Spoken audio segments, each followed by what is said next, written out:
Viré et en une du journal local. Frédéric Millet, ex-directeur de cabinet de Jean-François Fontaine, s'exprime aujourd'hui, libéré de son droit de réserve, et il n'est pas tendre avec son ancien employeur. Je pense qu'il était important que les Rochelais sachent comment et pourquoi j'avais été jeté le 24 décembre comme un Kleenex par M. Fontaine après avoir rendu 3 ans de loyaux service. Et pourquoi? Pourquoi? Écoutez, la lettre l'exprime, hein, c'est notamment parce que j'ai été boire une bière après le match de rugby avec M. Falorni. Il faut dire qu'à La Rochelle, la politique, c'est pas la croisière s'amuse. Et il n'y a pas si longtemps que cela, rappelez-vous, les deux protagonistes étaient de solides alliés. Mais le début de la mandature a été marqué par des dossiers brûlants. Conflits avec les fonctionnaires territoriaux, politique culturelle, plans de circulation sur le Vieux-Port. Frédéric Millet, selon lui, a alors été appelé à la rescousse.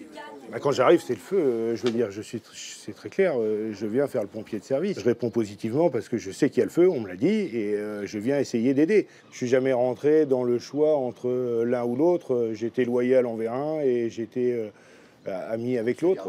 Et l'opposition n'est pas en reste, qui s'inquiète très légitimement d'une polarisation des enjeux municipaux entre deux prétendants au trône à moins d'un an des élections. Moi, je crois que c'est une bataille d'ego. Je crois que maintenant, M. Falorni cherche effectivement à se démarquer. Il va d'ailleurs, du reste, devoir justifier le fait qu'il se démarque désormais de positions qu'il a pourtant soutenues pendant 4 ans. C'est uniquement des postures. Frédéric Millet ne s'interdit pas de se tourner vers la justice suite à son licenciement. La mairie de La Rochelle, elle, n'a pas souhaité réagir aujourd'hui à ses propos.